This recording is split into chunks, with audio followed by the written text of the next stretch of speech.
Hi friend, David here from Learn Stage Lighting, and in this video I'm really pumped because we're kicking off a month full of band lighting. That's right, gonna focus primarily on bands this month, and first video right here, how to choose the right lights for your band. Okay, if you've been around here on Learn Stage Lighting, and if you haven't, be sure to subscribe right now and click that bell here on YouTube so you get the very latest. But if you've been around here, you know I talk a lot about choosing the right lights, choosing the right console, and today I want to help you do that for your band.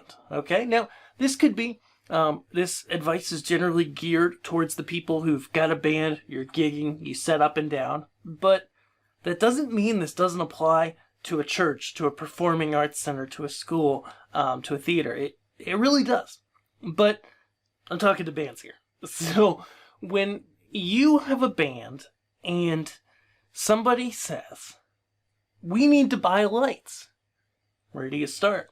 Why do you even need to buy lights anyways? Well, that's actually the first question, is why buy lighting for a band?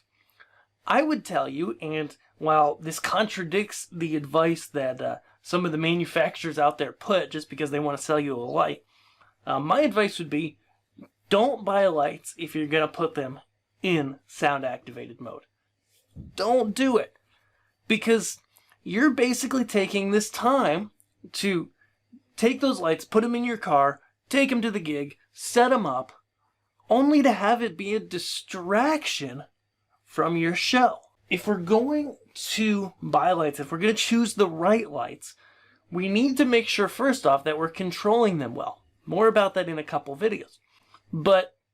And this will be in a playlist, so you can check this out later if you're hitting YouTube later. But what lights should you get to start working with a band? Well, my quick tip here is my first light that I would advise somebody in a band to always get is a wash type light, okay? Because ultimately, the most important thing for lighting to do, and the first thing that we want it to do on your stage, is we want it to light the band members from the front, so that as you're playing along and showing off, and you're singing, and you're expressing with your face, with your arms, with your movements, as you're expressing the music, we want that to be seen by the audience, because if it's not, then there's really no point in you being up there. Seriously. That might sound harsh, but at the end of the day, it's the truth. It really is the cold hard truth. And so step one is really getting some quality wash lights in there, okay? And that is my number one tip. After that, once you've got that basic front wash down, and if you've been around here, you hear me talk about this before, then it's time to think about spotlights, backlights, lighting that does effects, and choosing those can be a little more nuanced, but it really comes down to sitting down and looking at, okay, I've got my band, I've got my wash lights up. Now, what am I looking for next? Am I looking for large swaths of color from behind for like a classic rock band?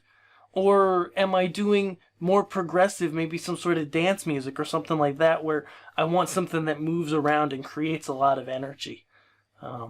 And then let that inform you as to what comes next, right? If you want to create a lot of energy, maybe you get a DJ style light or a small moving head. Whereas if you want wide swaths of light, you might get a wash light or a spot fixture to add some patterns to your stage.